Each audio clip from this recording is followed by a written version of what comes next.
Two Venezuelan fighter jets just flew so close to a U.S. Navy warship, the crew could see the pilot's helmet. The next day, it happened again. Within 48 hours, the Caribbean turned into the most dangerous chessboard on Earth. And one wrong move could have meant war. Let's dive into the full story with Navy Declassified. And trust me, you'll want to watch this one through the end. In the calm waters of the Caribbean, aboard the USS Jason Dunham, a quiet patrol turned into a tense standoff. Without warning, two Venezuelan F-16 fighter jets swept dangerously close to the American destroyer. The maneuver was fast, low, and unmistakably deliberate. Less than a day later, it happened again. Two provocations in 48 hours. For the U.S. Navy, it wasn't a coincidence. It was a test. The Pentagon responded immediately, calling the actions reckless and provocative. President Trump issued a stark warning. Any future threat to American ships or service members would be met with force. No second chances. What followed was a rapid and powerful military response. 10 F-35 stealth fighters were deployed to Puerto Rico. 7 U.S. warships, including destroyers and cruisers, entered the region. A nuclear-powered submarine was confirmed to be operating nearby, and over 4,500 Marines were placed on high alert. Before we continue, let us know where you're watching from, and consider subscribing if you want to follow this developing situation closely. This is no longer just a regional dispute. It's a high-stakes encounter between nations, where one misstep could trigger something far more dangerous. The second incident left little room for doubt. Roughly 24 hours after the first flyover, the USS Jason Dunham once again detected incoming aircraft. This time, the Venezuelan F-16s flew even lower, drawing dangerously close to the U.S. destroyer's airspace, close enough for crew members to make out the markings on the jets with the naked eye. The message was clear. This wasn't a fluke. It was calculated. Inside the ship's Combat Information Center, radar operators tracked every movement. Flight paths were erratic yet controlled, designed to provoke, not engage. The ship's air defense systems were activated, fire control radars locked on, and sailors stood ready. A single misstep from the incoming jets could have led to a deadly response. The commanding officer chose restraint. The jets turned away, but the U.S. Navy knew this could not continue without consequence. To military analysts, the timing was not accidental. The second flyover occurred just one day after Washington publicly confirmed the deployment of 10 F-35 stealth fighters to Puerto Rico, a move widely viewed as a deterrent against growing instability in the region. Venezuela's response was swift, signaling its willingness to push boundaries. Within hours, the Pentagon convened a high-level meeting. Intelligence officials presented satellite images, flight data, and intercepted communications suggesting that Caracas may be seeking to provoke a broader confrontation, or, at the very least, test the limits of American patience. For the sailors aboard the Dunham, the second flyover was more than an exercise in tension. It was a psychological battle. No one wanted to be the first to fire, but no one was willing to be caught unprepared either. As one petty officer later described, "We didn't sleep that night. We just waited for a third pass that never came." The standoff had escalated, and now all eyes were on Washington. The second flyover forced the White House to respond, and when President Donald J. Trump did, he didn't mince words. In a televised statement from the Oval Office, flanked by senior military advisors, the president looked directly into the camera and delivered a clear warning. If Venezuelan aircraft threaten our ships or personnel again, they will be shot down. Full stop. It was one of the most direct uses of deterrent language in recent U.S. history, and it sent shockwaves through diplomatic circles. The statement wasn't just rhetoric. The president followed up with a formal order. U.S. Navy commanders in the Caribbean now had full operational authority to use force without further approval, if they deemed it necessary to protect American lives. In other words, no more delays, no more escalations through bureaucracy. The decision to fire, if needed, was now in the hands of those at sea. This marked a defining moment in what political analysts quickly dubbed the Trump Doctrine. At its core, Project Overwhelming Strength: respond decisively and never allow ambiguity when American personnel are at risk. Critics, however, were quick to raise concerns. Members of Congress on both sides of the aisle asked whether such a public threat could increase the chances of miscalculation. Others questioned whether the U.S. was on a path toward military confrontation without broader international consensus. Supporters of the president argued that the clarity of the message would prevent escalation, not cause it. Peace through strength, they echoed, referencing a philosophy deeply rooted in Cold War-era deterrence. Behind the scenes, defense officials scrambled to brief allies, calm markets, and prepare for contingencies. Intelligence agencies stepped up surveillance. And inside the Pentagon, planners reviewed possible response scenarios ranging from limited engagement to full-scale intervention. But for the sailors aboard the USS Jason Dunham and others now arriving in the region, the message had already landed. Rules of engagement were updated. Alerts were raised. One officer described the atmosphere as quietly electric. The United States had drawn its red line. Whether Caracas would test it again remained to be seen. While American warships surged toward the Caribbean and F-35s took position in Puerto Rico, another story was unfolding in the shadows inside Venezuela's aging Air Force. The aircraft used in both flyovers were F-16A-B Block 15 fighters, originally delivered to Venezuela in the early 1980s. At the time, they were cutting-edge machines, fast, agile, and respected across Latin America. But 4 decades later, those same jets are outmatched by modern standards. With limited upgrades, aging airframes, and critical shortages of spare parts, Venezuela's fleet has steadily dwindled. Out of the original 24 jets, military analysts estimate that fewer than a dozen remain flight-worthy today. Maintenance has become a constant battle, exacerbated by sanctions and the breakdown of relations with the United States, once the very supplier of those aircraft. Cannibalization of grounded jets has become routine. Spare parts are sourced through back channels or black market intermediaries. Reliability is far from guaranteed. And yet these very aircraft were tasked with confronting one of the most advanced naval forces in the world. Why? According to sources close to the Venezuelan military, the flyovers were not acts of aggression, but deliberate shows of sovereignty. In Caracas, they were framed as defensive gestures in response to what the Maduro regime called unwarranted foreign military buildup. Behind the controls of these fighters were pilots flying on the edge, literally and figuratively.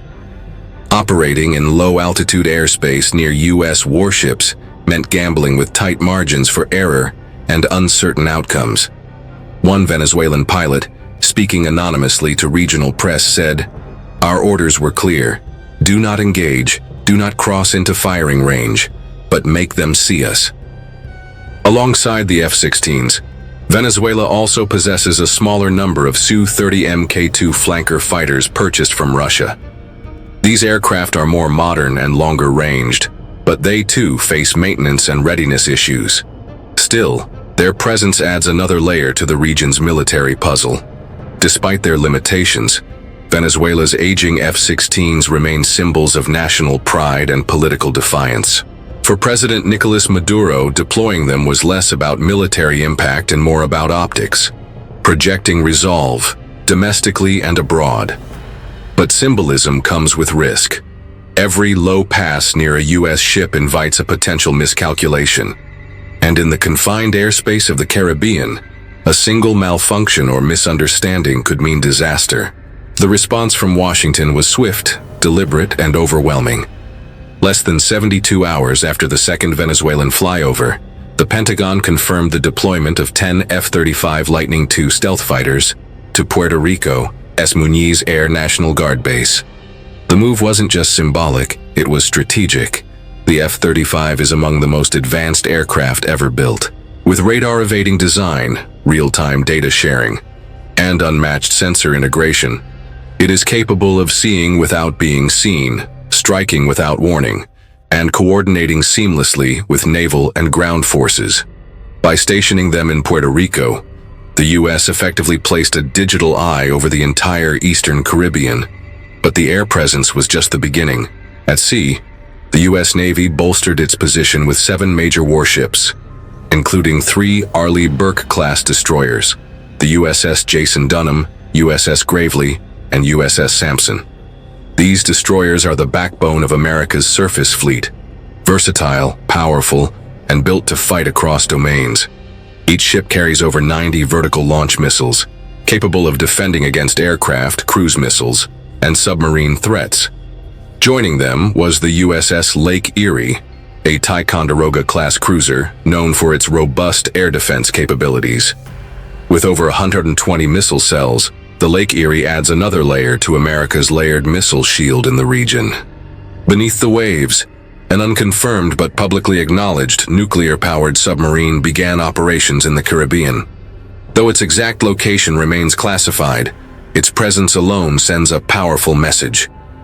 We are here, and we are watching. Perhaps most visible was the arrival of the USS Bataan Amphibious Ready Group, led by the large-deck assault ship USS Bataan, and accompanied by transport docks USS San Antonio and USS Fort Lauderdale. On board were over 4,500 Marines from the 22nd Marine Expeditionary Unit, a mobile, combat-ready force trained for rapid response across land, sea, and air. From stealth fighters in the skies to missile cruisers on the water, and Marines ready to deploy within hours.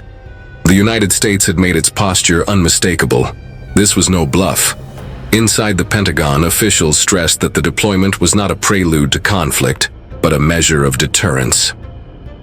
"We are not looking for a fight," one senior defense official said, "but we won't hesitate if one is brought to us."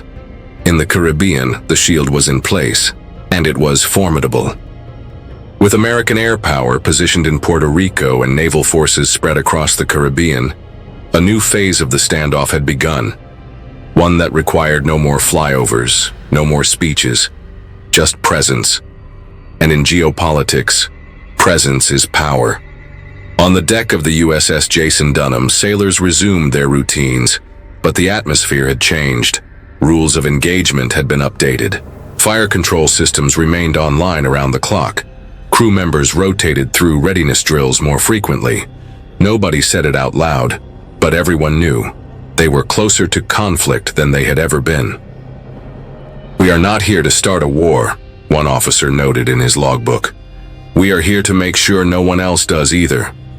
This was deterrence in its most active form. U.S. forces weren't simply reacting, they were shaping behavior. The hope was that sheer presence would make further Venezuelan provocations politically untenable and militarily unwise. It wasn't just about ships and planes. Surveillance flights increased dramatically, with reconnaissance aircraft crisscrossing the Caribbean skies, tracking every radar ping and electronic signal. Satellites adjusted orbits for enhanced coverage. Submarines monitored movements beneath the surface. And across command centers in Florida, Virginia, and San Juan, data poured in 24/7. For the sailors, Marines, and airmen deployed, the mission was one of restraint under pressure. One young petty officer described the mindset. "It's like being locked in a room with someone who's angry. But you're holding the bigger stick. You don't swing unless you have to, but if you do, it's over fast." Behind closed doors, the Pentagon also increased back-channel communication with allies and even intermediaries in Latin America, hoping to de-escalate tensions without public confrontation. Diplomacy was still in play, but it was now running parallel to the military posture, not ahead of it. No further flyovers occurred. For a time, it seemed the deterrence was working.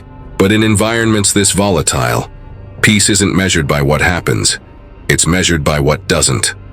The region held its breath. The ships held their line, and both sides watched closely. In moments like this, history doesn't unfold. It waits. With both militaries locked in silent observation, the question shifted from what just happened to what happens next. In the Pentagon's war rooms and think tanks, planners weren't asking if the situation might escalate. They were preparing for how it could and what the United States would do in response. Multiple scenarios were drafted. In the most restrained case, Venezuela would stand down, its jets grounded by internal pressure or diplomatic intervention. But other outcomes were more concerning. What if a Venezuelan pilot, young, nationalistic, and under pressure, made an error in judgment? What if an F-16's navigation system failed and crossed into a U.S. destroyer's defensive perimeter? Would the ship fire? Would the pilot survive? Would Caracas retaliate?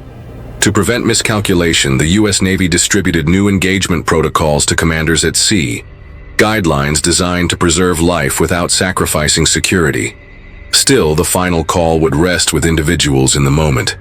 A captain, a radar operator, a pilot. Human judgment in a high-stakes game. "We don't want to fire the first shot," one senior officer said.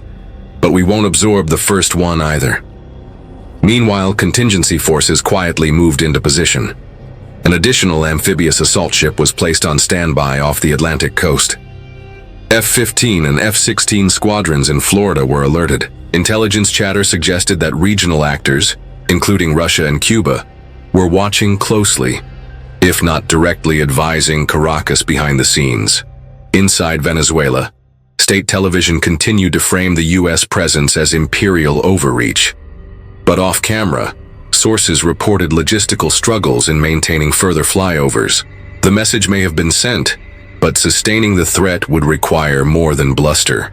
Back in Washington, diplomatic options remained on the table, but so did escalation ladders, each rung more dangerous than the last.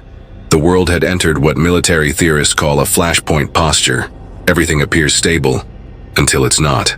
And in the confined geography of the Caribbean, reaction time is measured in seconds, not hours. For now, no shots had been fired. No one had died. But the uneasy truth lingered like static in the air. One miscalculation, one broken protocol, and everything changes. On a map, the Caribbean looks like an idyllic string of islands scattered across warm blue waters.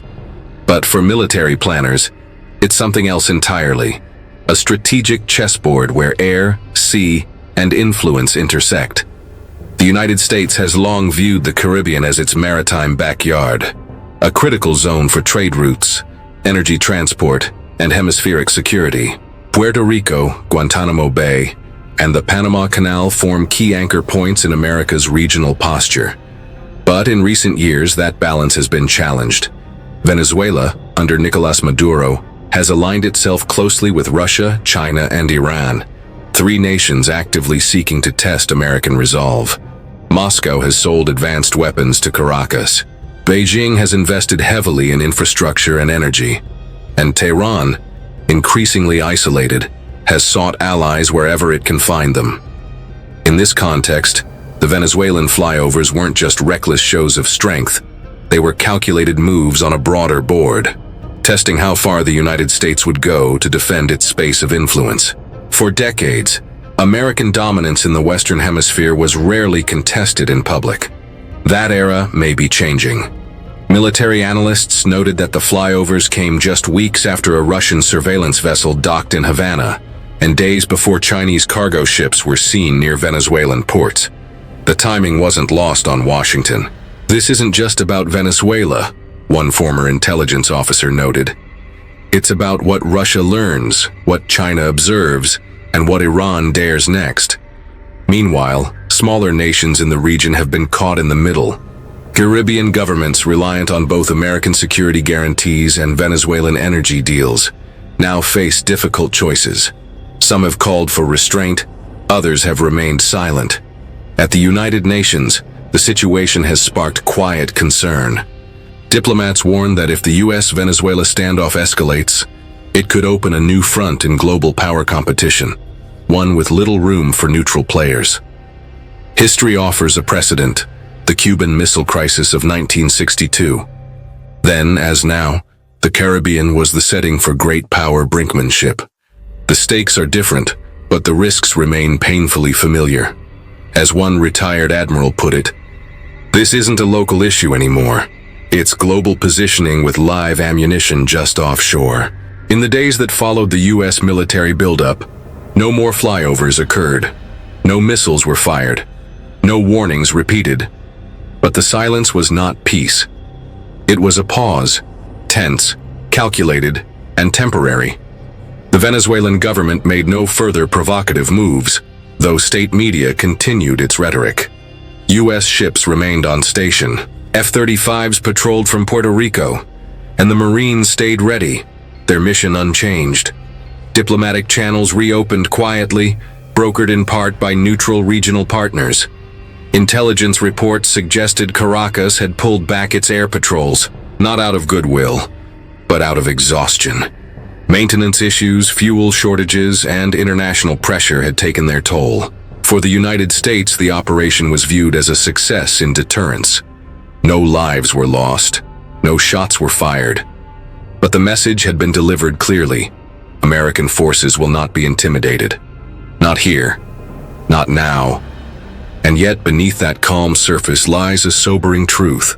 The next crisis may not end the same way. The Caribbean remains a pressure point. The players haven't left the board. The pieces haven't moved far. They've simply stopped. For now. Because sometimes, in modern geopolitics, holding the line is victory enough.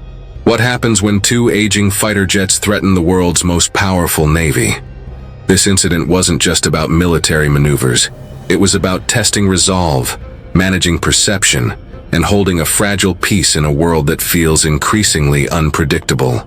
The story reminds us of the delicate nature of deterrence. It shows how small nations can challenge superpowers not with brute force, but with bold, symbolic gestures. And how powerful nations, in turn, must balance strength with restraint. Some will see America's response as necessary. Others may fear that this is how wars begin, not with invasion, but with posturing.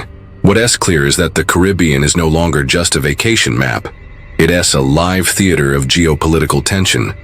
There's also a lesson here in leadership, when to speak firmly, when to act quietly, and when doing nothing at all is the most strategic move. In an era of instant reaction and global polarization, the hardest thing to do might be the most disciplined, to stand firm, without being the first to strike. Because sometimes, avoiding war is the real victory. If you found this story eye-opening, hit that like button. It helps more people see the bigger picture. Got thoughts on this standoff? Drop them in the comments. We read everyone. And if you haven't already, subscribe to Navy Declassified for stories that go beyond the headlines. Do you think the U.S. response was measured or too aggressive?